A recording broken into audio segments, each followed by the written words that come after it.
Rabbi इश्रह ली सदरी व यस्सिर ली अमरी वाहलुल उक़दतम मिन लिसानी यफ़क़हू क़ौली।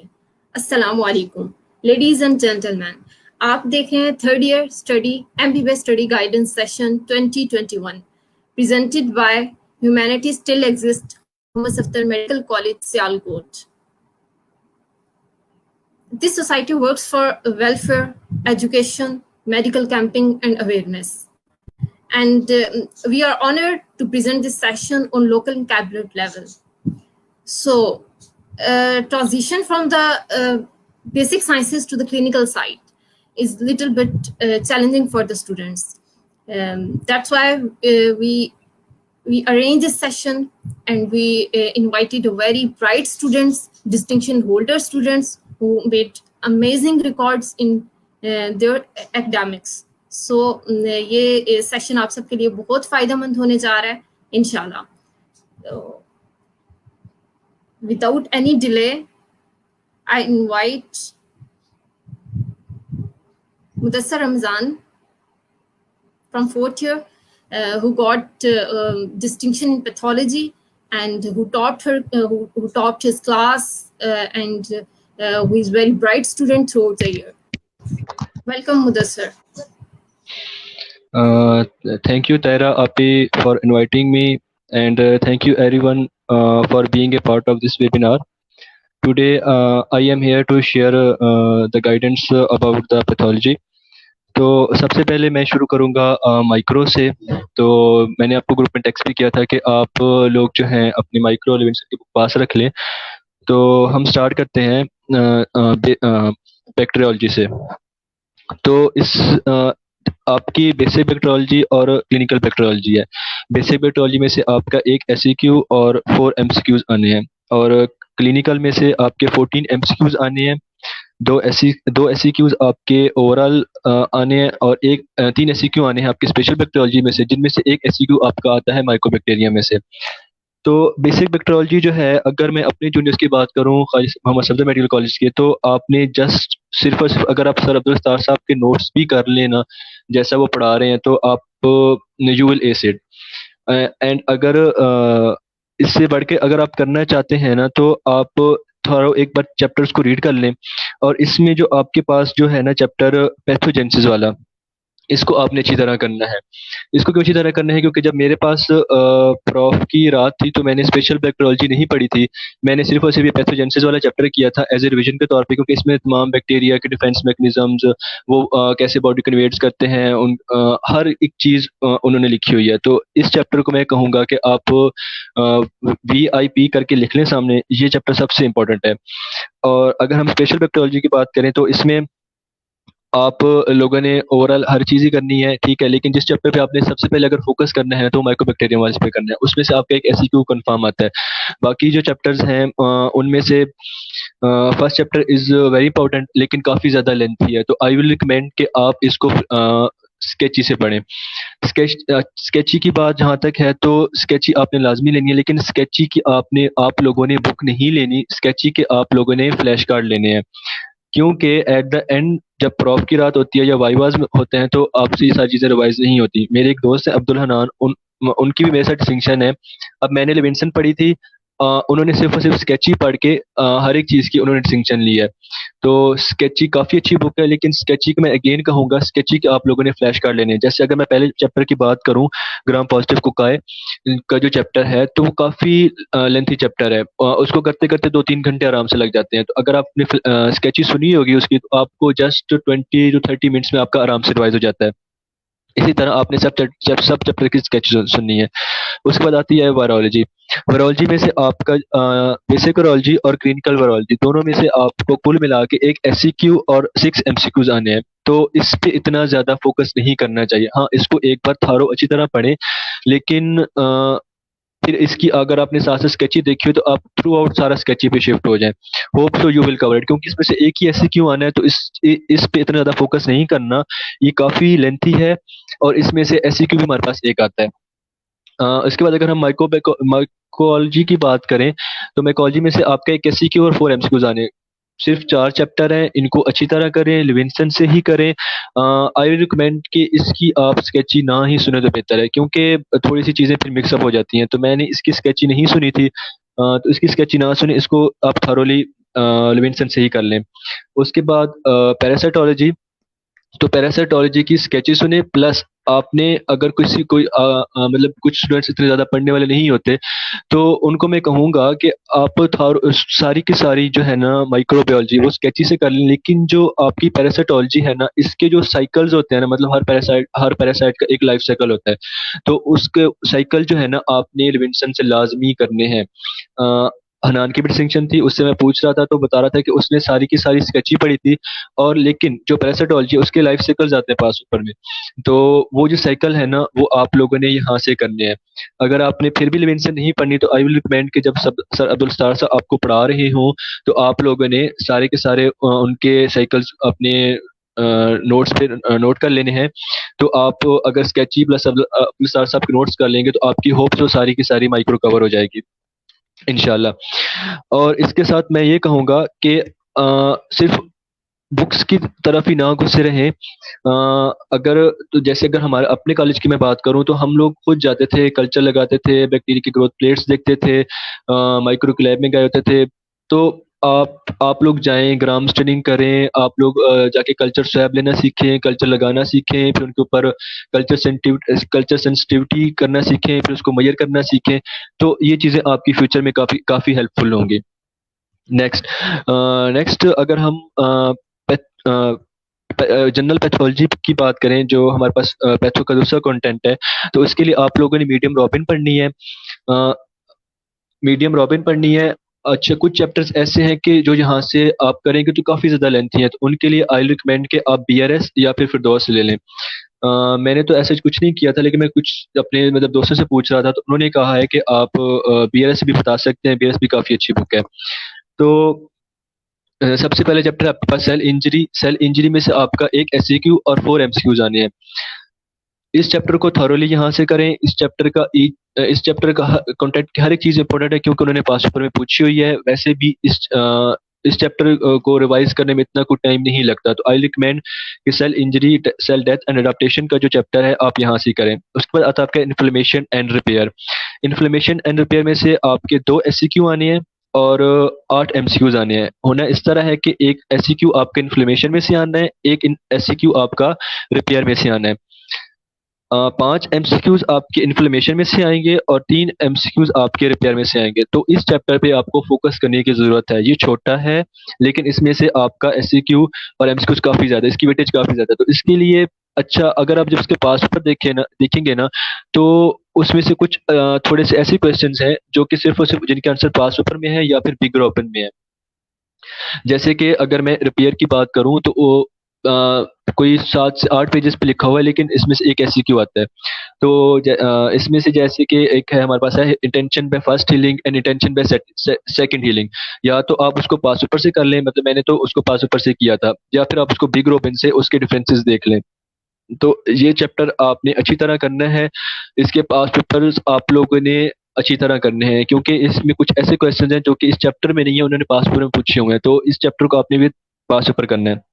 Next chapter is haemodynamic, thromboembolism and shock. अच्छा, तो इसमें से आपका एक एससीक्यू आना है और 4 एमसीक्यूज आने हैं। छोटा सा चैप्टर है। अच्छा, इसमें से जो है ना ब्लड कोएगुलेशन वाला, वो हमारे यूएचएस के कंटेंट में एडिट नहीं है, तो अक्सर बच्चे उसको भी कर रहे हैं। अगर आप फर्स्ट पहली बार उसको कर लें, आप उसको रिवाइज बेशक ना करें, उससे बेसिकली आपकी बेसिस बननी है। तो इसमें आप यूएचएस का सिलेबस एक बार देखिएगा, कोई 5 से 6 पेजेस हैं जो आप लोगों ने इस चैप्टर के अंदर नहीं करने। ब्लड कोगुलेशन है, ठीक है, ब्लड कोगुलेशन के डिसऑर्डर्स हैं, वो आप लोगों ने नहीं करने इस चैप्टर के अंदर। तो आई रिकमेंड कि आप उनको छोड़ ही दें, क्योंकि आपको रिवीजन में आसानी होगी। Next is the diseases of the immune system, immunology. Immunology में थोड़ी सी कंट्रोवर्सी है।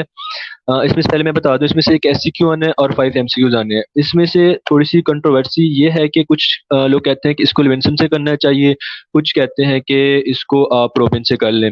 तो जहाँ तक मैं पर्सनली बात करूंगा, तो आप लोग यहाँ से इसको ना ही करें तो बेहतर है। आप लोग इसको लिविंगस्टन से करें, और लिविंगस्टन से भी सिलेक्टिव करना है। लिविंगस्टन में इसका कोई 10 से 12 चैप्टर हैं, तो आप लोग लिविंगस्टन से इसको करें और सिर्फ सिलेक्टिव चैप्टर्स ही करें।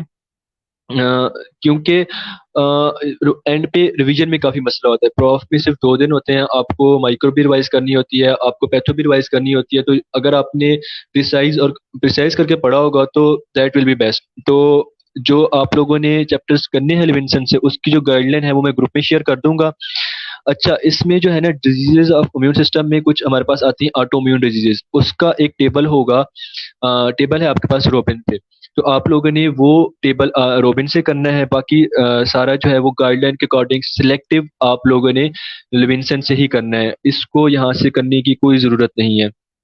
नेक्स्ट चैप्टर आपका न्यूप्लेजिया, काफी लेंथी चैप्टर है। इसमें से आपका एक एससीक्यू और 9 एमसीक्यूज आने हैं।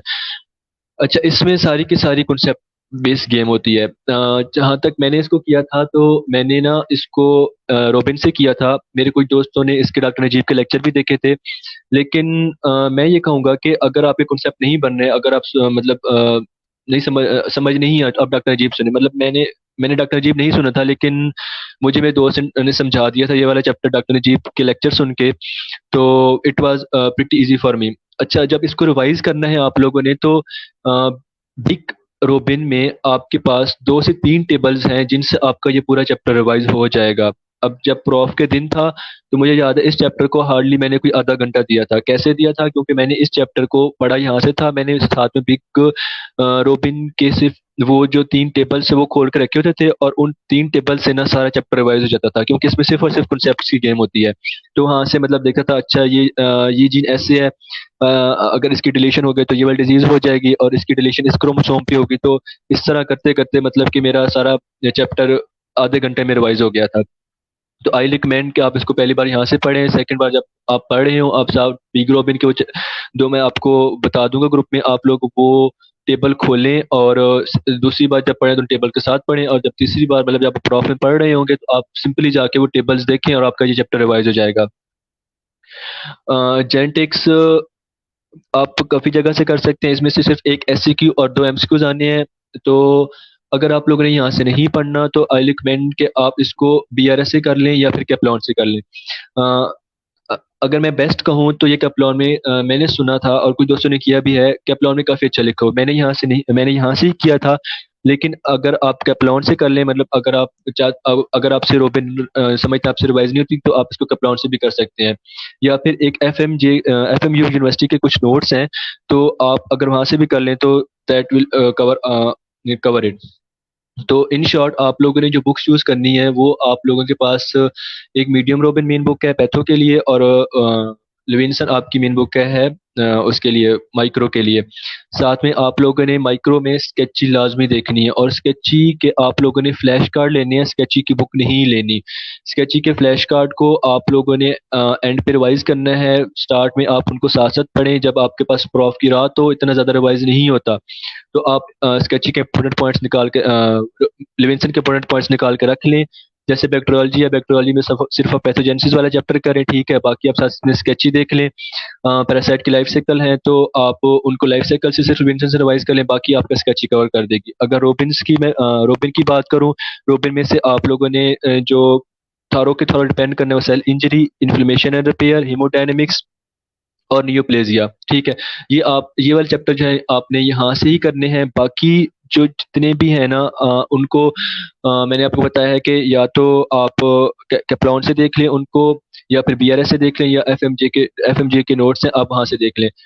उसके बाद जो डिजीजेज ऑफ इम्यून सिस्टम है उसको भी आप लोगों ने लिविंसन से ही करना है। It will be pretty easy for you, लेकिन लिविंसन से आप लोगों ने सिर्फ और सिर्फ सिलेक्टिव करना है। That's all from my side. Over to you Tahir, आप ही। Thank you very much Mudassar, आपने बहुत अच्छे से एक्सप्लेन किया। और हम लोगों ने जो सर्वे किया, स्टूडेंट से क्वेश्चंस कलेक्ट किए, उसके अकॉर्डिंग आपने अच्छे से स्टूडेंट्स को बताया है कि वो उनको जो चीज़ें मुश्किल पेश आ रही हैं। ओके, अच्छा, इसके बाद हम फार्माकोलॉजी की बात कर लेते हैं। फार्माकोलॉजी के लिए हमारे साथ हैं Neha Azhar from Khwaja Mohammad Safdar medical college Sialkot. She is also an amazing student.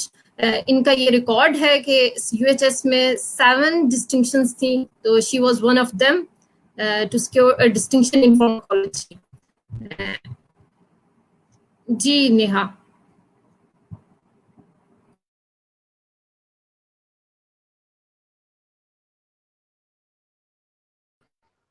अस्सलाम वालेकुम। फार्माकोलॉजी जो है it's one of the major subjects in third year. 300 number की है और काफ़ी ये लेंथी भी है और डिफ़िकल्ट भी है। There is a lot of cramming.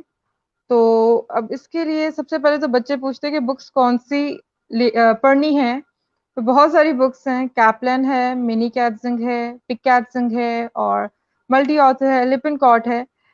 तो मैं जो सजेस्ट करूँगी कि जो मैंने अब गलती की थी कि जो मैंने नहीं पढ़ी थी, कैपलन बहुत अच्छी बुक है, उसके लेक्चर्स हैं।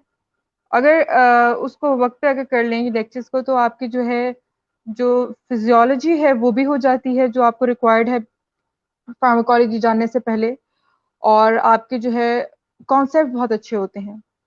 फिर आ जाती है आपकी टेक्स्ट बुक। तो टेक्स्ट बुक जो है वो है तो बिग कैल्जन, लेकिन वो बहुत मुश्किल है पूरी याद करना। तो उसके बजाय मिनी कैट्सन कर ली जाए अच्छे से, थरली, तो वो जो है सफिशिएंट है। मैंने जो है खुद तो मिनी कैट्सन और लिपिनकॉर्ड पढ़ी थी। उसके अलावा जनरल फार्माकोलॉजी के कुछ टॉपिक्स मैंने किए थे फ्रॉम मल्टी ऑथर। एंड उसके अलावा ये है कि होते हैं एंटीडेक्स होते हैं, जो कि उससे जो है आपकी जो है स्पेस रेपिटेशन का एक कॉन्सेप्ट है कि आपके जो भी आप पढ़ते हैं कुछ अरसे बाद जो डेक्स होते हैं उसके अंदर आप वो आपके पास अगर आपका क्वेश्चन है, आपने करा है सॉल्व, ठीक है, तो आपको नहीं आएगा, और अगर आपने जो है गलत किया है तो आपको कुछ दिन बाद वो दोबारा पेयर होगा। इस तरह जो है आपकी स्पेस रेपिटेशन होती है। तो वो एंकी बहुत अच्छा ऐप है, अगर उसकी मदद ली जाए तो उससे भी आपकी तैयारी बहुत अच्छी हो जाती है।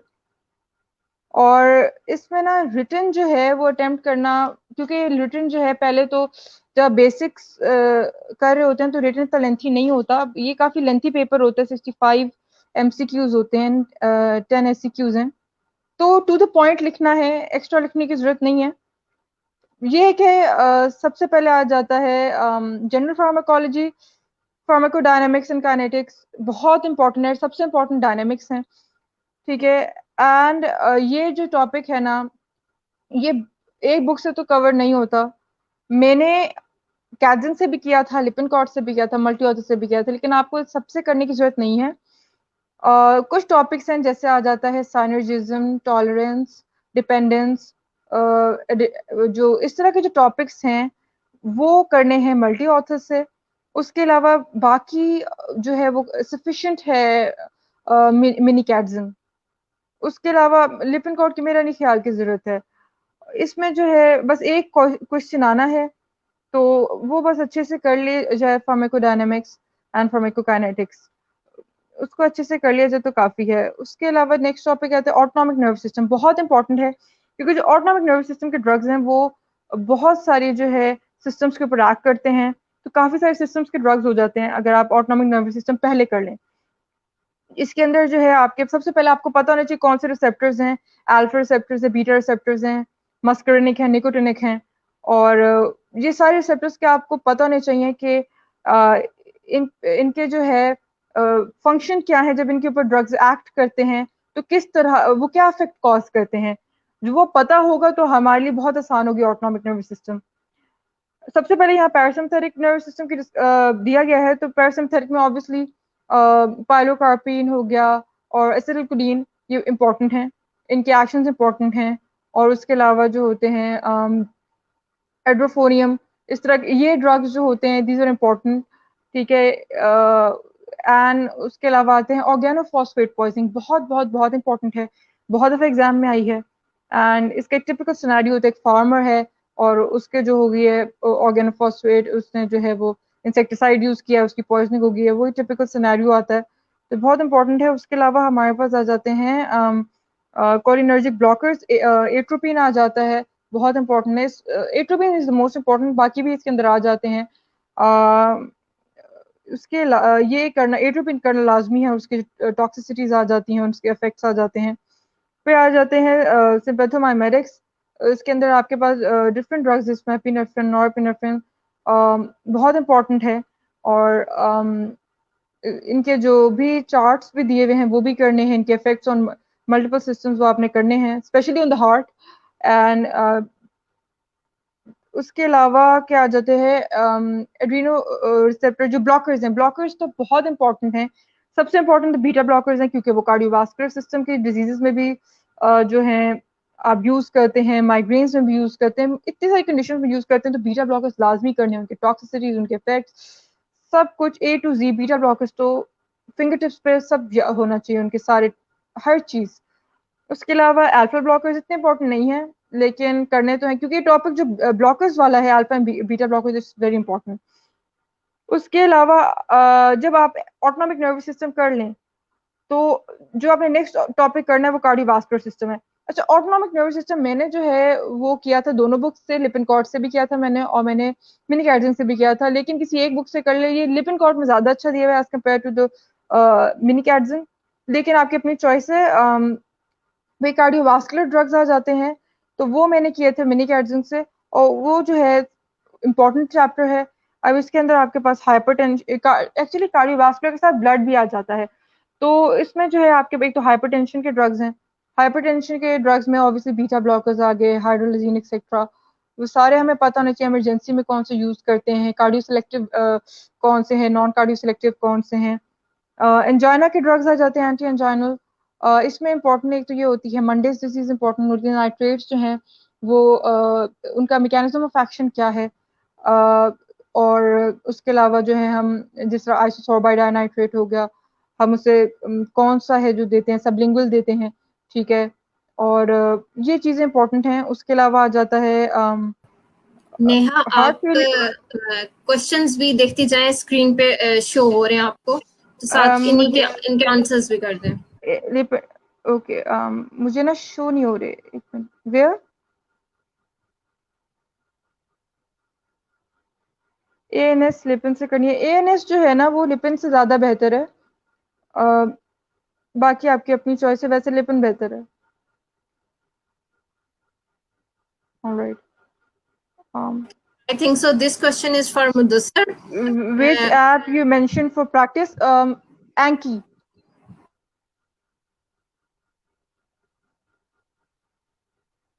एंकी है, उस पर जो है डेक्स होते हैं वो ऑलरेडी प्रिपेयर्ड होते हैं, you just have to download those decks और फिर आप उनसे जो है रिवाइज कर सकते हैं।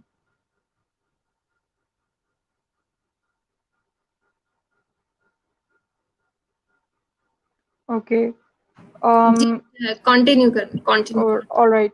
सो कार्डियोवास्कुलर में हमारे पास हार्ट फेलियर के वही जो टिपिकल ड्रग्स हैं कि वही बेटा ब्लॉकर्स आपने यूज करने हैं। आपने जो है डाइजॉक्सिन इसमें बहुत इंपॉर्टेंट है क्योंकि पॉजिटिव आइनोट्रोपिक एजेंट और उसका सिनेरियो बार बार मतलब ये यूज होता है, इसकी टॉक्सिसिटी बहुत इंपॉर्टेंट है, ठीक है। और इसका जो मैकेनिज्म ऑफ एक्शन है वो बहुत इंपॉर्टेंट है।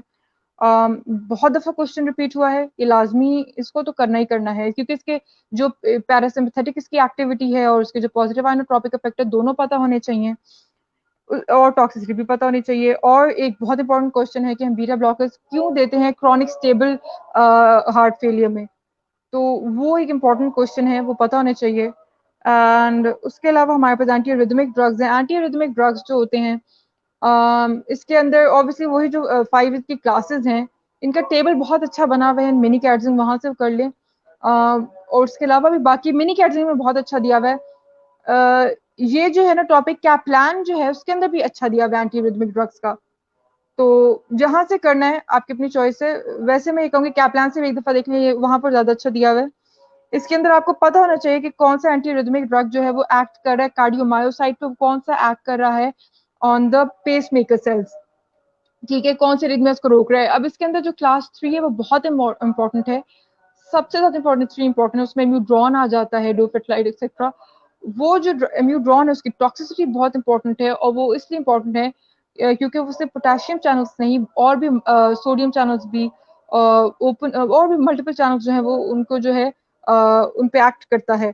तो एम्यूड्रॉन इज वेरी इंपॉर्टेंट क्योंकि बहुत सारे रिदमियास के लिए आप यूज करते हैं एंड वो क्यूटी इंटरवल को प्रोलॉन्ग करता है। उसके अलावा इसके अंदर आ जाते हैं क्विनिडीन जो है एक ड्रग है, वो इंपॉर्टेंट है, उसके सिंकनिज्म उसकी टॉक्सिसिटी इंपॉर्टेंट है, वो बहुत दफा एग्जाम में आती है।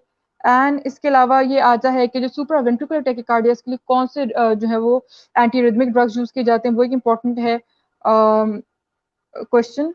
एंड लाइडोकिन की toxicity is also important. Then we have diuretics, this are very important. Diuretics में जो है कौन से पोटेशियम स्पेयरिंग है, कौन से पोटेशियम जो है को जो है वो एक्सक्रीट कराते हैं।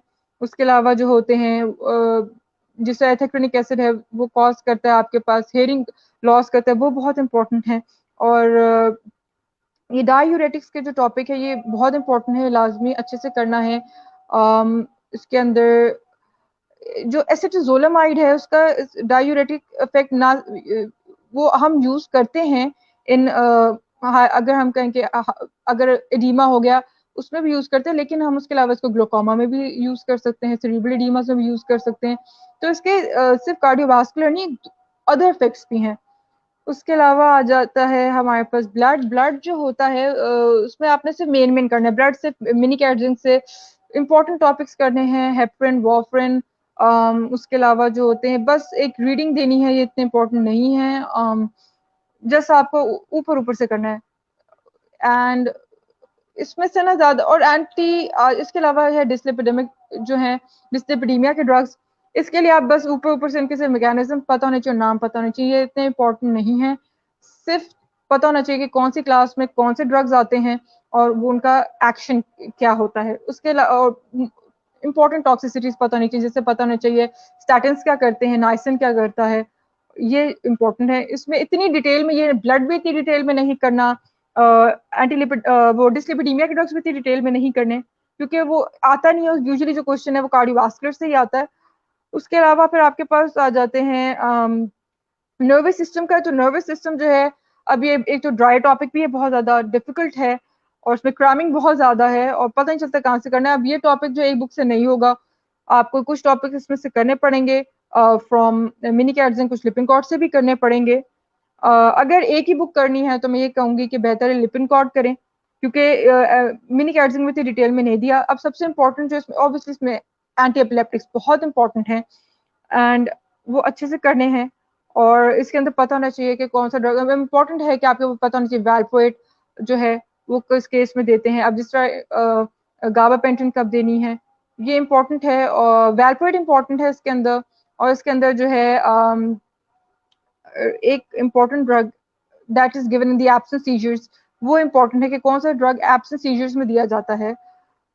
ओके, डिस्टिंक्शन लेवल के लिए फार्मा, देखिए अगर डिस्टिंक्शन लेनी है तो फिर तो आपको सारी ही किताबें पढ़नी पड़ेंगी। आपको मिनी कैटजिंग भी लिपिनकॉर्ड दोनों ही पढ़नी पड़ेगी और थोड़ी सी बिग कैटजिंग भी पढ़नी पड़ेगी। जो इंपॉर्टेंट टॉपिक्स उनको अगर डिटेल में कर लें, जैसे म्यूड्रॉन की टॉक्सिसिटी होगी या जो बार बार क्वेश्चन रिपीट हो रहे हैं, वो आप जरा बिग कैटजिंग से भी देख लें।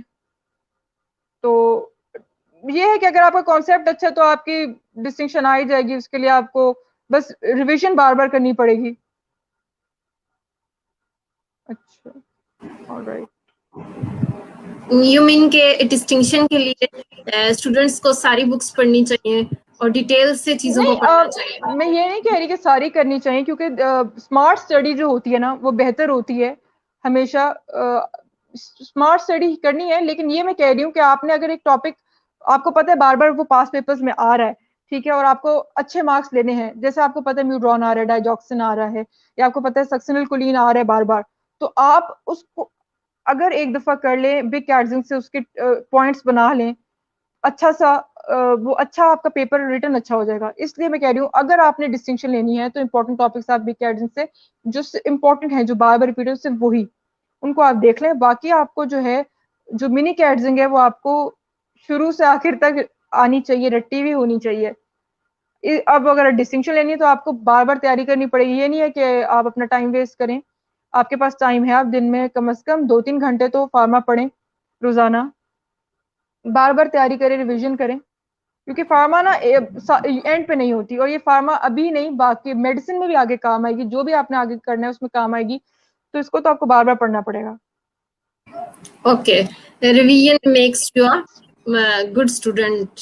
Okay, yes, alright. सो बाकी ये कि I was talking about CNS. CNS जो होता है इसमें अब आपको एक तो मस्कुलर रिलैक्सेंस इंपॉर्टेंट है, वो बेसिकली ऑटोनॉमिक नर्वस सिस्टम के साथ है। And someone is asking main book कौन सी रखें फार्मा के लिए। इट डिपेंड्स कि आपका एम क्या है। अगर आपने सिर्फ कुछ लोगों ने पास होना होता है तो लिपिनकॉट भी काफी है। मिनी कैटजिंग दरअसल ये है कि आपकी जो टेक्स्ट बुक है वो है big कैटजिंग।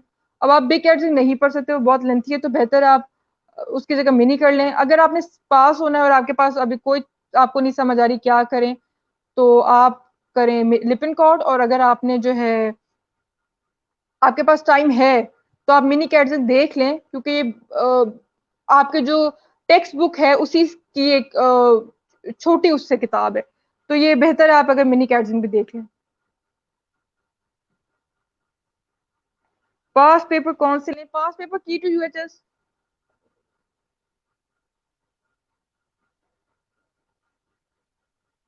Alright Key to UHS. Okay.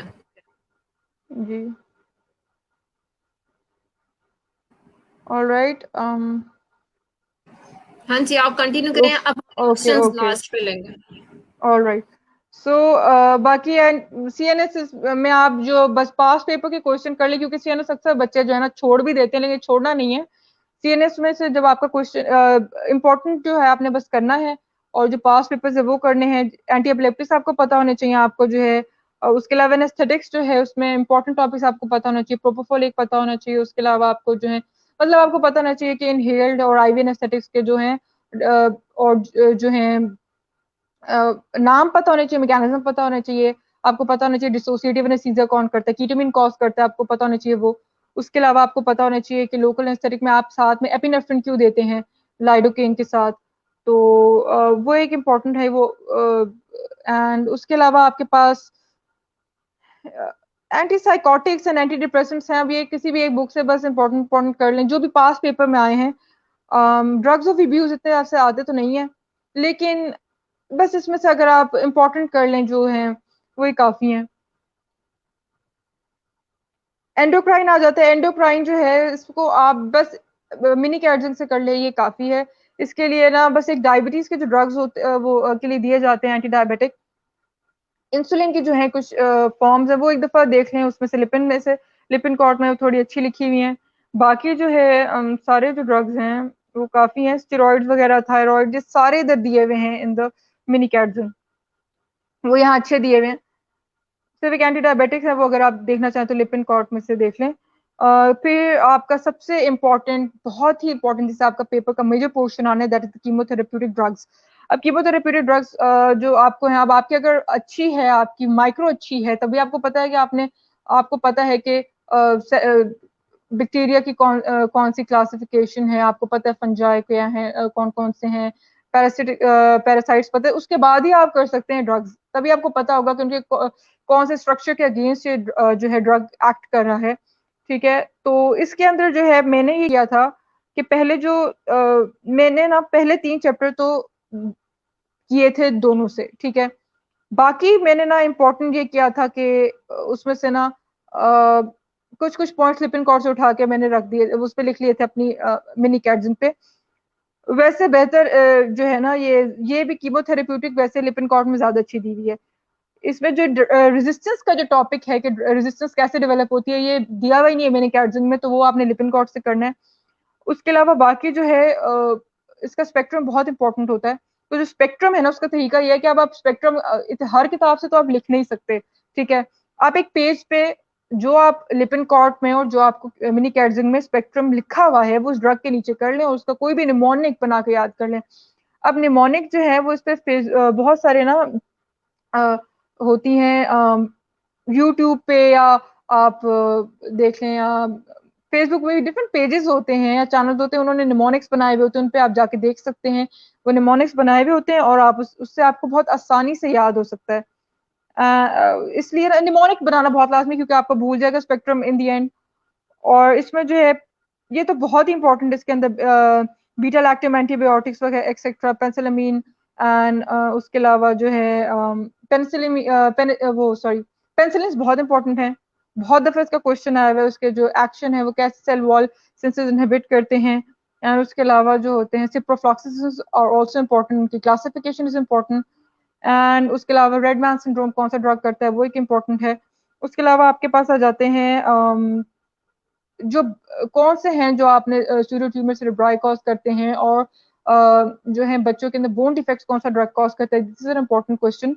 And उसके अलावा आपके पास जो होता है अमाइनोग्लाइकोसाइड्स इंपॉर्टेंट है, क्योंकि इसके ना टॉक्सिसिटी इज इम्पोर्टेंट, वो उसका टॉक्सिसिटी भी इम्पोर्टेंट है और उसका मैकेनिज्म भी इम्पोर्टेंट है। बाकी जो होती है sulfonamides and trimethoprim and fluoroquinolones ये करनी है, ये भी इम्पोर्टेंट है, पर इसमें सबसे ज्यादा फ्लोरोक्विनोलोन्स इम्पोर्टेंट है। कैसे ये टोपोआइसोमरेजेस को इनहिबिट करती, कौन सी टोपोआइसोमरेजेस को इनहिबिट करती हैं in the bacteria, that is an important question. And उनके ऑब्वियसली स्पेक्ट्रम तो है ही इम्पोर्टेंट। उसके अलावा एंटी माइकोबैक्टीरियल बहुत ज्यादा इम्पोर्टेंट है, बार बार आया हुआ है। टीबी की एक बेसिकली रेजिमेंट है, और वो अगर बेहतर है कि अगर आप कर लें मिनी कैटजिन से, वहां पर दी भी आप उसी को अच्छे से रट लें, क्योंकि वो ये बार बार आया हुआ है कि टीबी के ड्रग्स कौन से हैं। उसके अलावा जो लेप्रेसी के ड्रग्स हैं उनका सिर्फ नाम पता होना चाहिए, उसके अलावा उसका कुछ भी जानने की जरूरत नहीं है, जिस नाम पता हो, डैप्सोन एक्सेट्रा, बाकी सिर्फ टीबी के पता होने चाहिए, टीबी बहुत इंपॉर्टेंट है।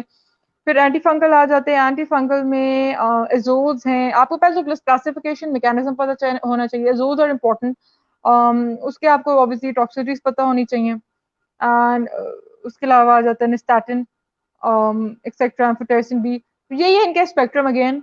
एंड टॉक्सिसिटीज ज्यादा उसकी टॉक्सिसिटी आती हैं वो क्योंकि एंड जो है कि टीनिया जो है उसमें कौन सी ड्रग देने हैं, अक्सर ये सिनेरियो बना दिया जाता है, किसी को एथलीट्स फुट है उसमें आपने कौन सी देनी है, टीनिया में कैसे कौन सी देनी है, तो बस वो आपको पता होना चाहिए। उसके बाद एंटीवायरल आ जाता है, एंटीवायरल आजकल के सिनेरियो में बहुत इंपॉर्टेंट है, क्योंकि एक तो कोरोना के भी ड्रग्स आपसे पूछे जा सकते हैं कि कौन कौन से जो है टेस्ट किए गए हैं, वो इम्पोर्टेंट है। एंड उसके अलावा जो एंटीवायरल है ना, वो वैसे तो पहले तो इतना नहीं आता था, ठीक है, इसमें सिर्फ आपको ना मिनी कैटजिन से करने काफी है। इम्पोर्टेंट इंपॉर्टेंट बस ड्रग्स करने हैं, नाम पता होने चाहिए, और इम्पोर्टेंट ड्रग्स जैसे आपको पता है HIV के हैं, तो आपको उनका पता होना चाहिए कौन से ड्रग्स का मैकेनिज्म कौन सा है। उसके अलावा आपको पता इंटरफेरॉन्स है, उसका एक्शन कैसे होता है।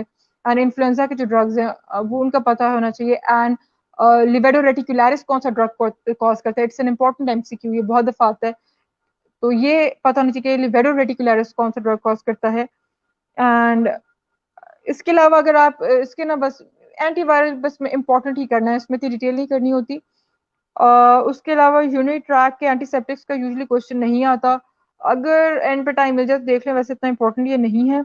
इंपॉर्टेंट इसके अंदर एक मेट्रोनिडाजोल है, बहुत दफा आता है क्वेश्चन, और क्यों आता है, क्योंकि ये जो है जो डायरियल या डायसेंट्री कॉजिंग ऑर्गेनिज्म है, मोस्ट ऑफ देम उनके ये अगेंस्ट काम करता है, एनारोबिक बैक्टीरियाज के अगेंस्ट इसका जो है एक्शन होता है, ये बहुत इंपॉर्टेंट है मेट्रोनिडाजोल, इसकी टॉक्सिसिटी एज वेल एज उसका मैकेनिज्म ऑफ एक्शन बहुत दफा आता है। एंड उसके अलावा एंटीप्रोटोजोल इतना इंपॉर्टेंट नहीं है, मिनी कैटजिन से बस इंपॉर्टेंट ड्रग्स इसमें कर लें। एंड क्योंकि इनके मैकेनिज्म यूजुअली जो है वो सिमिलर हैं, जो माइक्रोट्यूब्यूल्स की असेंबली ही मोस्टली जो है वो इनहिबिट कर रहे होते हैं, तो इम्पोर्टेंट बस इसमें से बस आपको टॉक्सिसिटीज इंपॉर्टेंट जिसकी वो पता होनी चाहिए, नाम पता होने चाहिए, और पता होना चाहिए mechanism of action, that's it, इसको डिटेल में नहीं करना। इसके ये है कि मलेरिया के जो है वो आपको पता होने चाहिए, अलबत्ता मलेरिया की इंपॉर्टेंट है, उसके अलावा बाकी इतने इंपॉर्टेंट नहीं है। मलेरिया के अंदर जो भी ड्रग्स हैं क्लोरोक्वीन एक्सेट्रा, उसकी रेजिमेंट अक्सर आ जाती है कि आपके पास अगर क्लोरोक्वीन रेजिस्टेंट है मलेरिया, तो उस केस में आपने कौन सा ड्रग देना है, ठीक है, तो वो आपको पता होना चाहिए। अब इसकी जो एक्चुअली रेजिमेंट दी हुई है वो बिग कैटजिंग में तो बहुत बड़ा टेबल है, अब वो आपसे याद नहीं होगा, सिर्फ इंपॉर्टेंट आपको MCQ के लिए पता होना चाहिए कि अगर फर्स्ट लाइन ड्रग कौन सा है मलेरिया के अगेंस्ट, क्लोरोक्वीन है, अगर वो नहीं दे सकते तो फिर आप कौन सा ड्रग देंगे, ठीक है। Okay,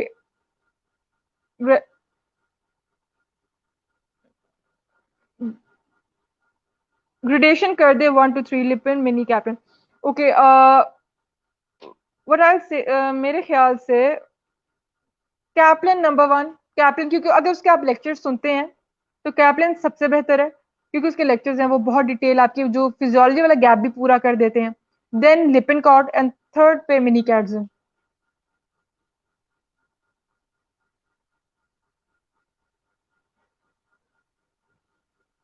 alright,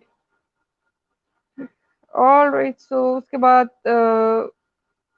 anti helminthic drugs भी आपने इंपॉर्टेंट आपको पता होने चाहिए, बस वो ये। और कैंसर कीमोथेरेपी आ जाती है, कैंसर कीमोथेरेपी बहुत कम सवाल आता है इसका, एंड पे अगर आप टेबल भी कर लेना जो मिनी कैडजिंग के एंड पे दिया वो काफी मैंने तो डिटेल में वैसे किया था, मिनी कैडजिंग से किया था, लेकिन जो अक्सर ना इम्पोर्टेंट ही आता है, तो आपने ना बस आपको साइक्लोफॉस्फामाइड एक इम्पोर्टेंट है, और उसके अलावा जो आपके जो एंटी मेटाबोलाइट ड्रग्स हैं वो इम्पोर्टेंट है। उसके अलावा बाकी जितने भी ड्रग्स हैं जैसे जो होते हैं उनको थॉरली करने की जरूरत नहीं है। बस साइक्लोफॉस्फामाइड एक्सेट्रा जो भी नाइट्रोजन मास्टर्स हैं वो इम्पोर्टेंट हैं। उसके अलावा जो शुरू शुरू में ड्रग्स दिए हुए जो हैं पास्ट पेपर्स में आए हुए हैं वो करने हैं, एंड उसके अलावा एंटी मेटाबोलाइट जैसे 5-फ्लोरोयूरेसिल हो गया, मीथोट्रेक्सिल वगैरह, वो आपको करना है। एंड इम्यूनोफार्माकोलॉजी तो बहुत ही मुश्किल है क्या है, लेकिन ऐसा है कि आजकल ये ड्रग्स इम्यूनोफार्माकोलॉजी के, क्योंकि कोरोना के पेश नज़र वो इस्तेमाल हो रहे हैं, तो इसलिए आप सिर्फ इनका टेबल जरूर देख लें, ये ना हो कि क्योंकि वैसे तो पास पेपर्स में नहीं है लेकिन आ ना जाए, तो इनका जो टेबल है वो एक दफा देख लें, यूजुअली ये नहीं आते। उसके अलावा आपके पास जो अगर आपकी हो जाती कीमोथेरेपी के ड्रग्स, तो आपका मेजर पोर्शन हो जाता है, और कीमोथेरेपी पे आपने बहुत जोर रखना है, ये बहुत इंपॉर्टेंट टॉपिक है, तो इसको आपने बहुत अच्छे से करना है। उसके बाद आपके पास आ जाता है जीआईटी एंड रिस्पायरेशन, ये आपने बस मिनी कैडजन से कर लेना है, इसके लिए इतनी डिटेल में करने की कोई जरूरत नहीं है। इसमें से आधा आधा एससीक्यू दोनों में से आता है, और ये है कि ये इजी है। इसमें आप जी ऑब्वियसली आपके पास जो ड्रग्स हैं इसमें आ जाता है हिस्टामीन ब्लॉकर्स आ जाते हैं, या आपके पास प्रोटॉन पंप इनहिबिटर्स आ जाते हैं। इंपॉर्टेंट है क्योंकि आपसे बार बार क्वेश्चन एक आता है कि किसी को पेप्टिक अल्सर है, हेलिकोबैक्टर पाइलोरी के अगेंस्ट आपने कौन सी रेजिमेंट देनी है, वो एक टिपिकल क्वेश्चन है जो अक्सर आया हुआ होता है, और वो as it is past papers में जिस तरह दिया उसको बस याद कर लें। एंड उसके अलावा ये है कि 5 अमाइनो सैलिसिलिक एसिड है, वो एक पता होना चाहिए। आईबीडी में एक ड्रग्स जो है वो जो है बस उनके नाम पता होना चाहिए कौन से यूज करते हैं वॉमिटिंग में। एंड ये है कि बस इंपॉर्टेंट ही करने हैं। उसके अंदर मिनी गार्डन से करनी है। रिस्पायरेशन जो है उसके अंदर भी जो है आपको पता होना चाहिए कि सीओपीडी आजमा में जो ड्रग्स यूज किए जाते हैं बीटा जो एगनिस्ट हो गए, और उसके अलावा जो आपके पास डिफरेंट जो ड्रग्स हैं जैसे आपके पास आ जाते हैं ल्यूकोट्राइन रिसेप्टर्स पे जो एक्ट कर रहे हैं वो इम्पोर्टेंट है। जैसे आपके पास आ जाती है माइटिका यूज की जाती है, तो उसका एक्शन क्या है ये, क्योंकि इसमें से क्वेश्चंस जो है ये छोटा सा टॉपिक है, इसमें से आप कुछ स्किप कर नहीं सकते क्योंकि आप कोई भी आ सकता है, ये बहुत छोटा टॉपिक है, तो इनको बस अच्छे से कर लें। आपके अगर जीआईटी और रेस्पिरेशन हो जाती है, आपका एक एससीक्यू हो गया और आपके कुछ एमसीक्यू भी हो गए, तो ये उसके अलावा आपको एक आ जाता है रूमेटिक एंटी रूमेटिक ड्रग्स होते हैं, वो भी एक क्वेश्चन है, इम्पोर्टेंट है, और उसको ना लिपिन कॉर्ट से करना है, वो यहाँ पर इतने अच्छे नहीं दिए जो एंटी रूमेटिक ड्रग्स हैं। डिजीज मॉडिफाइंग जो ड्रग्स हैं एंटी रूमेटिक, उसके वो जो है करना है वो वहीं से करने हैं फ्रॉम लिपिन कॉर्ट। उसके अलावा आपके पास आ जाती है एनसेड्स वगैरह, एनसेड्स है, ओपियोइड्स हैं, ये सारे जो पेन रिलीफ के हैं वो, और हिस्टामिन एक्सेट्रा, ये इनसे एक आध क्वेश्चन आता है। हिस्टामिन वगैरह इतने इंपॉर्टेंट नहीं है क्वेश्चन, लेकिन अगर टाइम हो तो उसको जरूर देख लें, इसका एक आध क्वेश्चन पास पेपर में आया हुआ भी है। ज्यादा इंपॉर्टेंट आपके पास एनसेड्स आ जाते हैं, एसिटामिनोफेन आ जाते हैं, कौन सा कॉक्स 1 को इनहिबिट कर रहे हैं, कॉक्स 1 सिलेक्टिव हैं, कौन से नॉन सिलेक्टिव हैं, एसिटामिनोफेन का क्या मैकेनिज्म आता है, और उसके अलावा सबसे इम्पोर्टेंट जो ओपियोइड्स हैं, ओपियोइड्स इतने इम्पोर्टेंट हैं, इनके जो है एडिक्शन को रोकने के लिए जो है आप उसके यूज करते हैं, रिहेबिलिटेशन में भी यूज करते हैं, ये इंपॉर्टेंट है कौन सा वाला जो है ओपियोइड आप यूज करते हैं। उसके अलावा जो है पेन रिलीफ के लिए कौन सा यूज करते हैं, एंड एंटी डायरियल में आप कौन सा यूज करते हैं, जो इमोडियम है उसमें आप कौन सा यूज करते हैं, एंड उसके अलावा कफ जो है उस केस में आप कौन सा यूज करते हैं। ये इंपॉर्टेंट एमसीक्यू ये बार बार आए हुए हैं, स्पेशली ये जो लोप्रामाइड है ये इंपॉर्टेंट है कि आपको पता होना चाहिए इसका एक्शन क्या है। उसके अलावा मॉर्फिन का एक्शन पता होना चाहिए, एंड इनके एडवर्स इफेक्ट्स पता होने चाहिए, और इनके फिजियोलॉजी जो एक्शन है वो भी पता होने चाहिए। ओपियोइड्स बहुत इंपॉर्टेंट हैं, एंड इनके जो इसके इनके ना पार्शियल एगनिस्ट एंटागनिस्ट भी हैं, वो भी दिए हुए हैं, बस वो आपकी अपनी मर्जी किधर से करे। वैसे लिपिन में भी अच्छे दिए हुए हैं, मिनी कैडजिन में भी अच्छे दिए, मैंने मिनी कैडजिन से किए थे वैसे ओपियोइड्स, और जो आई थिंक उधर से सफिशिएंट है क्योंकि उसमें से एक ही क्वेश्चन आना है, and I think there is nothing left, और इज देयर Alright. बाकी आई थिंक आपका काफी मेरे ख्याल से सारा हो गया पूरा। बाकी ये है कि अटेम्प्ट कैसे करना है। पेपर लेंथी होगा बहुत ज़्यादा, क्योंकि 60 जब आप पहली बार जाते हैं तो 65 एमसीक्यूज होते हैं और टाइम पूरा करना बहुत मुश्किल होता है। जब भी आपने पेपर अटेम्प्ट करना है, ये ट्रिक है कि आप पूरा शुरू से नहीं पढ़ना शुरू करते कभी भी क्वेश्चन। हमेशा आपने लास्ट लाइन पढ़नी है, वो आपसे क्वेश्चन में मांग क्या रहे हैं। आपके पास एमसीक्यू के लिए सिर्फ 1 मिनट है, आपको आपने पढ़नी ही लास्ट लाइन है सबसे पहले। आपको पता होना चाहिए कि वो मांग के रहे, उसके बाद आप शुरू से शुरू करें कि आपने फिर आपको पता हो कि क्या करना है। क्या आप वो आपसे ड्रग का मैकेनिज्म पूछेंगे या ड्रग का क्लासिफिकेशन पूछ रहे, कि आपको पहले पता तो हो ना एंड पे, उसके बाद आप ड्रग जो है वो क्वेश्चन की स्टेम पढ़ें। उसके अलावा जो है आपके रिफ्लेक्सेस बहुत तेज होने चाहिए, आपको जल्दी जल्दी करना है, जो आता है वो करें, जो नहीं आता वो एंड पे छोड़ दें। आपका ये होना चाहिए कि जो आता है आप उससे 30 सेकंड में कर ले, 20 सेकंड में कर लें, जो नहीं आता उसको आप ज्यादा टाइम दें एंड पे। ये आपको बस ट्रिक्स आनी चाहिए, क्योंकि ये है कि जब भी जैसे हम लोगों ने पेपर दिया तो बहुत सारे बच्चों का पहली बार एमसीक्यूज काफी मिस हो गए थे, क्योंकि एक तो प्रैक्टिस नहीं होती। तो पहली क्योंकि एक तो ये है कि आजकल टेस्ट वगैरह भी नहीं हो रहे, तो या तो आप पास पेपर्स में जो है एमसीक्यूज है, एक टाइम के साथ आप एक टाइमर लगा के अगर कर सकते हैं प्रैक्टिस, तो वो बहुत अच्छी बात है, आपकी प्रैक्टिस हो जाएगी। अदरवाइज अगर जब भी कॉलेजेस खोलते हैं तो अगर वो आपके एमसीक्यू वो प्रैक्टिस करा देते हैं टेस्ट या सेंड अप्स, तो तब भी आपकी काफी प्रैक्टिस हो जाएगी। उसके बाद रिटर्न आ जाता है, टू द पॉइंट हेडिंग्स होनी चाहिए लाजमी। और जो भी आपने लिखना है आप ना उसको बोल्ड जरूर करें मार्कर से, या जो भी आपकी जो मेन है जिसका मैकेनिज्म ऑफ एक्शन आता है आप उसको अंडरलाइन कर ले। बाकी सारी चीजें जो हैं अनइम्पोर्टेंट है उसको आप रहने दे वैसे ही। बस इम्पोर्टेंट आपने बस करना है, लिखना है, अच्छा अटेम्प्ट करना है। टाइम मैनेजमेंट बहुत जरूरी है, कोई चीज छोड़नी नहीं है। और वाइवा की बात आती है तो वाइवा जो है ऑब्वियसली ये तो लक होता है, और आपकी बस वाइवा के वक्त आपने कोई बड़ी किताब नहीं उठा लेनी, ये नहीं करना कि आप, और ना ही आपने at the end book change कर लेनी है। एक बुक वाइवा सिर्फ हमें एक ही बुक से अच्छा रहता है अगर आप एक बुक से तैयार करें, क्योंकि आपने ना एग्जामिनर आपसे बस जल्दी जल्दी सवाल पूछ रहा होता है, इतनी डिटेल में यूजली वो नहीं जाते। तो आपकी ना नॉलेज बहुत अच्छी होनी चाहिए कि आपको हर किस ड्रग का पता होना चाहिए, उसका मैकेनिज्म क्या है, टॉक्सिसिटी आपको इंपॉर्टेंट ये चीजें पता होनी चाहिए। और उसके लिए मैं ये कहूंगी कि मिनी कैट्सिंग बहुत अच्छी है कि उसके अंदर इंपॉर्टेंट सारी चीजें दी हुई हैं। और जो भी आपने बुक पूरे साल में वैसे पढ़ी है आप उसको फॉलो करें, ठीक है। कैप्टन कर रही है तो कैप्टन को फॉलो करें, और लिपिन कर रही है, जो भी किया उसको फॉलो करें, ठीक है। तो बस ये है कि वाइवा जो है उसमें आपने जो है बस रिवीजन अच्छी होनी चाहिए। और अगर आपकी पूरे साल आपने अच्छे से पढ़ा है, आपने रोजाना 1 या 2 घंटे पढ़ा है, या आपने उससे ज्यादा पढ़ा, तो आपको टेंशन नहीं होगी एंड में, क्योंकि आपके एंड पे अच्छी तैयारी होगी। And that's it from my side. Okay, आपने नेहा आई थिंक सो हर चीज को कवर कर लिया।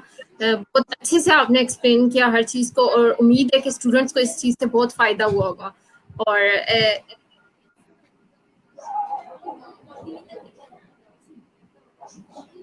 ओके, अब हम मुदस्सिर से थोड़े क्वेश्चंस ले लेते हैं, कमेंट्स में पूछा गया है।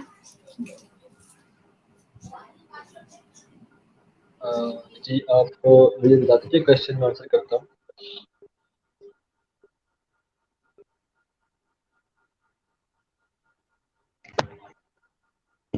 अच्छा, what is the difference between sketchy flash card and the sketchy book? मेरी आवाज आ रही है? जी आपकी आवाज क्लियर है। ठीक है, तो इसका जो डिफरेंस है ना वो मैंने आपको सेंड कर दिया हुआ है ग्रुप में। स्केची फ्लैश कार्ड जो है उनमें आपके इंपॉर्टेंट पॉइंट्स दिए हुए हैं, उनमें आपके बैक्टीरिया के डिफरेंसेस दिए हुए हैं, उनमें थोड़ा सा डिटेल में लिखा हुआ है। They can be used as a short book. लेकिन जो स्केची की बुक है उसमें आपके एक तो स्केच काफ़ी छोटे करके बने हुए हैं, दूसरा उसमें इतनी इन्फॉर्मेशन डिटेल में नहीं दी हुई, बस स्केच के जो पॉइंट्स है वो मार्क किए हुए हैं। तो आई रिकमेंड कि आप लोग सिर्फ और सिर्फ स्केची के फ्लैश कार्ड लें, बुक की तरफ ना जाएं। Next question. लिविंगस्टन पढ़ना इतने ऐसे ज़रूरी नहीं है। अगर आप अच्छे कॉन्सेप्ट बना सकते हैं स्केची से तो आप बना लें। जैसे मैंने आपको बताया कि मेरे एक दोस्त अब्दुल हनान ने सिर्फ और सिर्फ स्केची पढ़ के डिस्टिंक्शन लिया। हाँ, आप पैरासाइटोलॉजी के लिए और मैकोलॉजी के लिए आप लोग लिविंगस्टन जरूर पढ़ें। पैरासाइटोलॉजी के लिए तो मस्ट पढ़नी है, उसमें लाइफ साइकिल आप लोगों ने सारे देखने बैक्टीरिया पैरासाइट्स के, क्योंकि वो स्केचिंग में इतने एक्सप्लेन नहीं किए हुए। तो आप लोग अगर नहीं पढ़ने वाले तो आप लोग स्केचिंग की वीडियोस देखें, और लिविंगस्टन सिर्फ और सिर्फ आप लोग पैरासाइट्स के लाइफ साइकिल के लिए कर लें। Next question. जनरल पैथो के लिए मैंने तो पैथोमा नहीं की थी, लेकिन अगर आपका इरादा है एमएलई का और प्लैब का तो आप पैथोमा कर लें, क्योंकि सेकेंड फोर्थ ईयर में आप लोगों ने पैथोमा पढ़नी ही है। तो आई विल रिकमेंड कि आप लोग Pathoma just as a side के तौर पे थोड़ा कॉन्सेप्ट बनाने के लिए देख लें, जैसे कि पढ़ना हमने खुद ही होता है। तो आप लोगों को बस अभी हम घर में क्वारंटाइन है तो आप लोग देख लें, क्योंकि मैंने पैथोमा नहीं देखी थी थर्ड ईयर में, लेकिन अभी फोर्थ ईयर में मैं देख रहा हूँ पैथोमा, तो मुझे अच्छी लग रही है। तो आप लोग जस्ट देख लें, लेकिन पैथोमा पे रिलाई नहीं करना, आप लोगों को रॉबिन पढ़नी पड़नी है। अच्छा, बैक्टीरिया आई विल रिकमेंड कि आप सारे ही कर लें। जब आपको सारे कर लें, पास ऊपर करें, तो आपको पता चल जाएगा कि आप लोगों ने कौन कौन से स्किप करने हैं। ठीक है। और जहाँ तक वायरसेस की बात है, वायरसेस आप लोगों ने सिलेक्टिव करने हैं, वो मैं आप लोगों को बता देता हूँ। आप लोगों ने जो है ट्यूमर वायरसेस, स्लो वायरसेस और प्रायॉन्स और माइनर वायरल पैथोजन के जो और अर्बो वायरसेस का चैप्टर नहीं करना। हाँ, अर्बो वायरसेस में आप लोगों ने डेंगू वायरस और येलो फीवर वायरस थोड़ा सा डिटेल में करना है। डेंगू वायरसेस के जो डायग्नोसिस हैं वो आप लोग पास ऊपर से कर लें, तो that will be enough. Tumour viruses, slow viruses and prions, और आप लोगों ने माइनर वायरसेस वाला चैप्टर नहीं करना। आप लोगों ने इनको टच भी नहीं करना इन चैप्टर्स को। और बाकी जो स्केची के वायरसेस हैं वो आप लोगों ने सारे के सारे करने हैं। That will be enough for virology.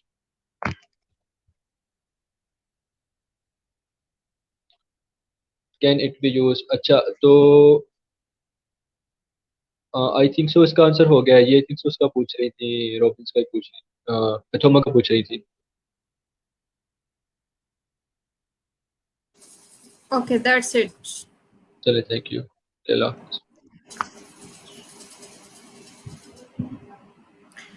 Okay, अब हम फोरेंसिक की बात करते हैं। फोरेंसिक के बारे में यही स्टूडेंट्स को कन्फ्यूजन होती है। हमारे सर्वे में जब हम लोगों ने स्टूडेंट से फॉर्म्स फिल करवाए तो उसमें उनका एक ही क्वेश्चन था कि उसके लिए जो टीचर्स के लेक्चर्स होते हैं उनकी उन्हें समझ नहीं आती कि वो कौन सी बुक फॉलो हो रही है। एग्जैक्टली ऐसे ही होता है। उसके जो लेक्चर्स होते हैं वो हमें बहुत ही कॉमन दिखते हैं कि ये तो कॉमन सेंस है या कॉमन सी चीज़ें हैं, हमारी सोसाइटी की चीज़ें हैं, लेकिन ये टीचर्स उसको इतना हाईलाइटेड करके हमें बता रहे होते हैं और स्टूडेंट्स को बिल्कुल समझ नहीं आती कि ये बुक कौन सी फॉलो हो रही है। ओके, तो जी फोरेंसिक की सारी कंफ्यूजन को दूर करने के लिए हमने इनवाइट किया है अक्सा गुल को। जी अक्सा गुल, ये अपनी क्लास की टॉपर भी हैं, डिस्टिंक्शन होल्डर भी हैं और एक बहुत ही हार्ड वर्किंग स्टूडेंट रही हैं। इंशाल्लाह आपकी सारी कंफ्यूजन दूर होंगी। अस्सलाम वालेकुम तायरा बाजी, thank you so much for having me here today. अच्छा, फोरेंसिक के बारे में यस देयर आर कन्फ्यूजन्स कि कौन से चैप्टर जो हैं आपने कौन सी बुक से करने हैं। दो मेन बुक्स होती हैं, एक तो एनआरए है, एक शहबाज है। तो कुछ चैप्टर जो हैं वो आपके एनआरए से बहुत अच्छे कवर हो जाते हैं, वहाँ पे शहबाज आपकी एक सेकेंडरी बुक होती है। और कुछ ऐसे चैप्टर्स हैं जो कि आप शहबाज से बहुत ईजीली सारा कवर कर लेते हैं, आपको एनआरए की उस तरह से ज़रूरत नहीं पड़ती है। तो मैं आपको चैप्टर वाइज बता देती हूँ कि आप कौन से चैप्टर्स जो हैं वो कौन सी बुक से करें। अच्छा, चैप्टर्स भी इस तरह से कि अगर आप देखें चैप्टर्स बहुत ज़्यादा बन जाते हैं, लेकिन सिर्फ देर आर 9 एससीक्यूज जो आपके पेपर में आने हैं, और उसमें से भी 3 जो हैं वो आपके टॉक्सी वाले चैप्टर में से आएंगे और बाकी जो 6 हैं वो बाकी सब यूनिट्स में से आएंगे। तो चैप्टर करने के बजाय मैं आपको ना यूनिट्स का बता देती हूँ कि एक यूनिट जो पहली आपकी वो लॉ की है। जो लॉ का यूनिट है उसमें चैप्टर्स आ जाते हैं एनआरए के चैप्टर नंबर 2 एंड 3 एंड 4, और शहबाज का भी एक चैप्टर है, चैप्टर 12। आप वो भी देख सकते हैं अपने एमसीक्यूज़ की तैयारी के लिए या फिर अपने कॉन्सेप्ट्स को ज़रा बेहतर करने के लिए। वैसे आपका मैं ये रिकमेंड करूँगी एनआरए से आपका कवर हो जाएगा लॉ का, along with pass papers of course. अपने पास पेपर्स लाजमी करने हैं फोरेंसिक के। बाकी जो है सेकेंड यूनिट कहते हैं थैनाटोलॉजी का। थैनाटोलॉजी भी आपका उसको अगर आप एनआरए से पढ़ते हैं तो एनआरए में बहुत ज़्यादा अच्छे से उसको लिखा हुआ है, पूरा जो स्टेजेस हैं और एक सीक्वेंस में लिखा हुआ है। तो थैनाटोलॉजी आपका एनआरए से कवर होती है, वो तो आपने वहाँ से पढ़ना ही पढ़ना है। उसके अलावा जो है शहबाज से आपने उसको रीड करना है, जो इंपॉर्टेंट टॉपिक्स हैं। कुछ चीज़ें हैं जो कि एनआरए में नहीं लिखी हुई, पोस्ट पार्टम कैलोरिसिटी हो गई, कुछ और आई चेंजेस वगैरह, ये सब चीज़ें जो है आपने शहबाज से करनी है। कुछ चीज़ें हैं शहबाज से करने वाली। Shahbaz will be secondary book for this chapter. उसके अलावा जो है कुछ जैसे अगर हम लोग प्यूट्रीफैक्शन पढ़ें हैं या फिर हम लोग मार्बलिंग वगैरह कोई भी इस तरह की चीज़ें पढ़ें, तो वो आप शहबाज से भी रीड करें। वो जो मेन स्टेजेस हैं वो आप एनआरआई से भी पढ़ें, शहबाज से भी उसको रीड करें, क्योंकि वहाँ से फिर आपको एमसीक्यू के पॉइंट्स मिल जाते हैं, तो वो आपके लिए ज़रा बेहतर हो जाता है। जो थर्ड यूनिट है वो है ट्रॉमाटोलॉजी। इसी में आपकी जनरल ट्रॉमा आ जाती है। स्पेशल ट्रॉमा में आपके फायर आर्म इंजरीज आ जाती हैं, ड्राउनिंग, एस्फिक्सिया। उसके अलावा बॉम्ब ब्लास्ट इंजरीज हैं, थर्मल इंजरीज है। ये सब जितने भी चैप्टर्स हैं ये सब एक यूनिट के अंदर आते हैं। सब में से आपका एक एमसीक्यू आना होता है, और इसके अलावा एमसीक्यूज इसमें से ज़्यादा आते हैं वैसे। तो ये शहबाज से आप करें। मैंने ये शहबाज से पढ़ा था और शहबाज से आपका अच्छा खासा ही क्लियर हो जाता है सारा। और उसके अलावा अगर आपको कोई कन्फ्यूजन है या कोई चीज़ आपको शहबाज से समझ नहीं आ रही, तो आप पारिक से देख सकते हैं ट्रॉमाटोलॉजी। पारिक बहुत अच्छी बुक है, शहबाज से ज़्यादा पारिक में लिखा हुआ है। इसलिए अगर कोई इसको बहुत ज़्यादा एलैबोरेट समझ के छोड़ दे तो वो अलग बात है। वैसे पारिक बहुत बेहतर बुक है एज़ कम्पेयर टू शहबाज। सो ट्रॉमाटोलॉजी के लिए आप शहबाज पढ़ें, और थोड़ी बहुत अगर आपको अपना ज़्यादा बेहतर पढ़ाई करनी है तो आप थोड़ा सा टॉपिक जो है वो पारिक से देख सकते हैं। Then we have personal identity. Personal identity जो है ये आप एनआरए से करें। कुछ चीज़ें हैं जो आपने शहबाज से करनी है, जैसे कि आपका जो है डेंटल टेक्निक्स हो गई, और आपके पास रेस, डिटर्मिनेशन ऑफ रेस, इस तरह के कुछ टॉपिक्स हैं जो कि आपको एनआरए में नहीं मिलेंगे और ये एमसीक्यूज में आते हैं। तो ये आप करेंगे शहबाज से कुछ टॉपिक्स। इसमें एक बहुत इंपॉर्टेंट चीज़ ये है कि जब आप ये करते हैं पर्सनल आइडेंटिटी, तो इसमें एक इम्पॉर्टेंट है कि एग्जामिनेशन ऑफ बायोलॉजिकल स्पेसिमेन। इसमें से एसक्यू भी आता है, इसमें से एमसीक्यूज भी आते हैं, हमारे बारे पे भी आते हैं, और ये चीज़ हमने सबसे लीस्ट इंपॉर्टेंट समझी थी। लेकिन इसमें से अच्छा खासा आपका जो है 4-5 मार्क्स का आ जाता है। तो ये आप जो है प्रैक्टिकल नोटबुक से लाजमी कीजिएगा। Examination of blood, examination of semen, और यूरिन एग्जामिनेशन, इसमें से एमसीक्यू जो उसके टेस्ट हैं सारे वो आपको उनका नाम आना चाहिए। ठीक। Then we have टॉपसी। अच्छा जी, क्वेश्चन ये है कि मेन बुक कौन सी रखें। मैं साथ साथ लेती जाऊँ क्वेश्चंस। मेन बुक मैं आपको बता रही थी कि जैसे मैंने लॉ का बताया है, आप एनआरए से करें मेन, ट्रॉमा आप शहबाज से करें, थैना आप एनआरए से करें, और शहबाज से भी ये तो आपको करना पड़ेगा क्योंकि आपके एमसीक्यूज वगैरह से कवर होंगे। तो इसमें आप मेन एनआरए रखें और शहबाज आप सेकेंडरी रखें। पर्सनल आइडेंटिटी एनआरए से कर लें। एग्जामिनेशन ऑफ बायोलॉजिकल स्पेसिमेन ये आप प्रैक्टिकल कॉपीज़ में ये अच्छा से लिखा हुआ है तो आप वहाँ से कर लें। ऑटोप्सी भी एनआरए से करनी है, और सेक्सोलॉजी शहबाज से करनी है। तो मैं अगर आपको बताऊँ तो 2 आपके चैप्टर्स हैं जो आपने शहबाज से करने हैं, सेक्सोलॉजी एंड ट्रॉमाटोलॉजी। बाकी जो है वो आप एनआरए को मेन बुक के रखें, लेकिन बिल्कुल शहबाज छोड़ नहीं सकते क्योंकि शहबाज में से कुछ चीज़ें हैं ऐसी जो कि आपको एनआरए में नहीं मिलेंगी। I hope that answers your question. अगर मैं टॉपसी का बताऊं तो टॉपसी का मैंने एनआरए से आपको बताया कि वहाँ से आप पढ़ लें। उसके अलावा उसमें शहबाज में कुछ बहुत इंपॉर्टेंट टॉपिक है कि कलेक्शन ऑफ स्पेसिमेन और प्रिजर्वेटिव आप कौन से यूज़ करेंगे। तो वो जो है आपने करना है, इसमें से क्वेश्चन आता है, ये आपको मेरे हाल में एनआरए में नहीं है तो अपने शहबाज से ये करना है। Chain of custody, autopsy rate, autopsy index, ये कुछ छोटी छोटी चीज़ें हैं जो शहबाज से करने वाली हैं। तो ये अभी हमने आपको मैंने बताया 6 एसक्यूज़ के बारे में, 6 यूनिट्स हो गई हैं। फिर जो है आपका टॉक्सिकोलॉजी, उसमें से आने हैं 3, जिसमें से एक आपका जनरल टॉक्सी में से आएगा। You have to do that from Shahbaz. Shahbaz में वही बात है, शहबाज को अगर आपको कोई चीज़ उससे ज़्यादा अच्छे पढ़नी है तो आप पारिक से देख लें, वही चीज़ें एग्जैक्ट पारिक में लिखी हैं ज़्यादा एलेबरेट करके। ओके। एंड देन जो स्पेशल टॉक्सी है, स्पेशल टॉक्सी में आपको सारे पॉइजन्स रीड आप ज़रूर कीजिएगा, लेकिन जो याद करने हैं वो आपको 12 जो पॉइजन्स हैं जो आपको लाजमी करने हैं वो इसके लिए शहबाज एक अच्छी बुक है। लेकिन मैंने पर्सनली मैंने वो पारिक से पॉइजन्स किए थे क्योंकि मुझे पारिक में ज़्यादा बेहतर समझ आई थी। पारिक में बहुत एलेबरेट करके और बहुत ज़्यादा एक कॉन्सेप्चुअली थोड़ा बहुत है, लेकिन क्योंकि शहबाज अगर आप पढ़ेंगे अक्सर पॉइजन्स आपको ऐसा लगेगा जैसे नोट्स बनाए हुए हैं, आपको उसकी तरह से समझ नहीं आएगी। तो Parikh is an excellent book. Parikh बहुत अच्छी बुक है, अगर आप उसको रख सकते हैं, आप उसको सारे को पढ़ सकते हैं तो आप ज़रूर कीजिएगा। लेकिन फिर वही बात है, सिलेबस थोड़ा ज़्यादा हो जाएगा, आपको थोड़ा मुश्किल हो जाएगा, हर बच्चा शायद उसको उस तरह से ना कर पाए। वैसे पारिक में तो कोई डाउट नहीं कि वो बहुत बेहतरीन बुक है।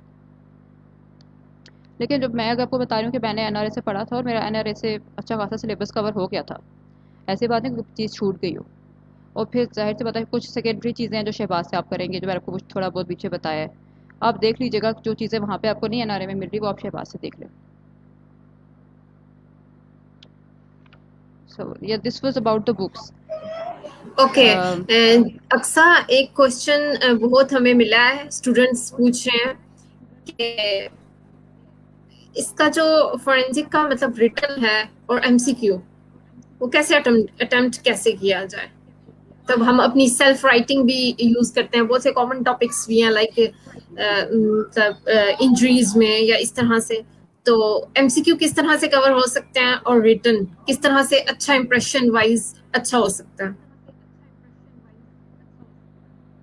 देखिए एससीक्यूज के लिए तो पास पेपर तो अपने लाजमी करने होते हैं, टू द पॉइंट लिखना होता है, वही चीज़ें एससीक्यूज के लिए जो मतलब सारे सब्जेक्ट्स पे आती है।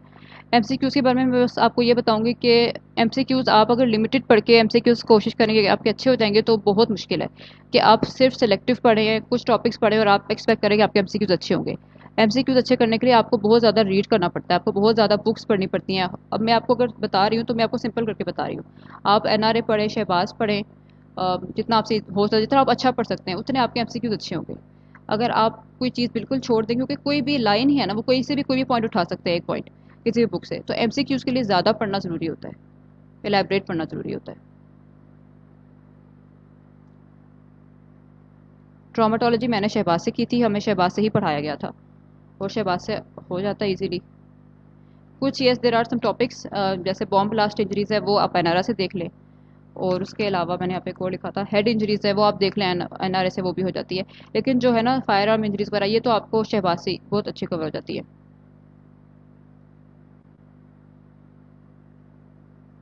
फोरेंसिक के लिए मुझे तो एटलीस्ट नहीं पता किसी शॉर्ट बुक का। वैसे देर आर सम बुक्स, लेकिन मैं वो रेकमेंड नहीं करूँगी आपको, मैंने खुद वहाँ से नहीं पढ़ा, मैंने खुद मेन बुक से ही पढ़ा है। और ये बात है कि कोशिश करें आप जो है ना स्टैंडर्ड बुक ही पढ़ें, लाइक स्टार्ट से ही, अपने साल के शुरू से जो है स्टैंडर्ड बुक पढ़ें, ताकि वो आपको आपके ज़्यादा एग्जाम में हेल्प करे, वाइवा में भी हेल्प करती है।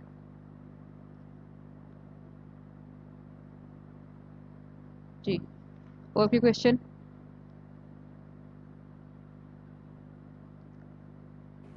अक्सा आपका इंटरनेट इश्यू कर रहा है, डिस्टॉर्शन आ रही है, इस क्वेश्चन का दोबारा से आंसर कर दें।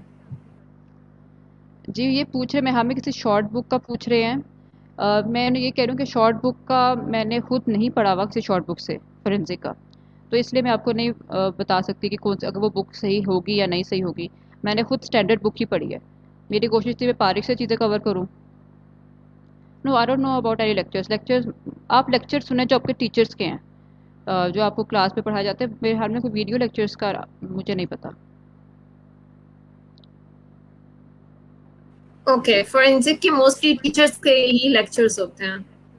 टीचर्स के बहुत इंपॉर्टेंट होते हैं, वो चीज़ें आपसे वाइवा में भी पूछ रहे होते हैं फिर at the end of the year, उनके लेक्चर सुनना ज़रूरी है।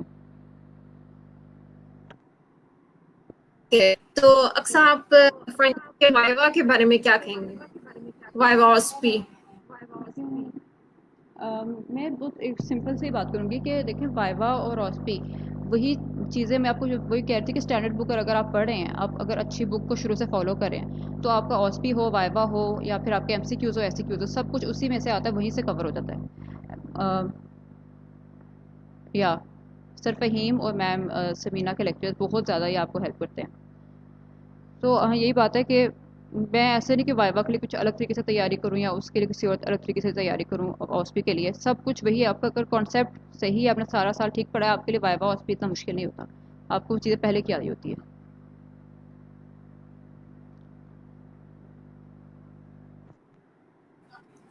Okay,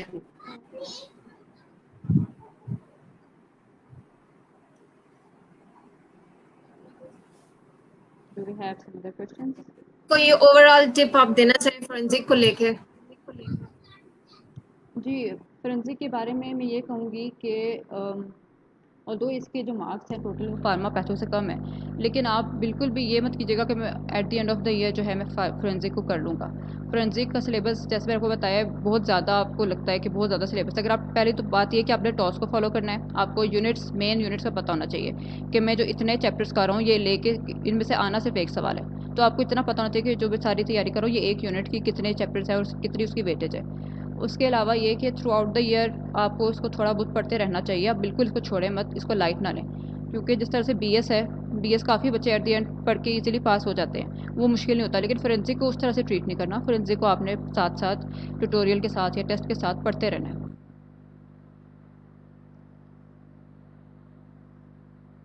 ji okay, thank you very much Aqsa, आपने बहुत अच्छे से बताया। उम्मीद है कि इस सेशन से स्टूडेंट्स को बहुत फायदा हुआ होगा और इस सोसाइटी का जो पर्पस था वो पूरा हुआ होगा इंशाल्लाह। तो thank you very much for you all.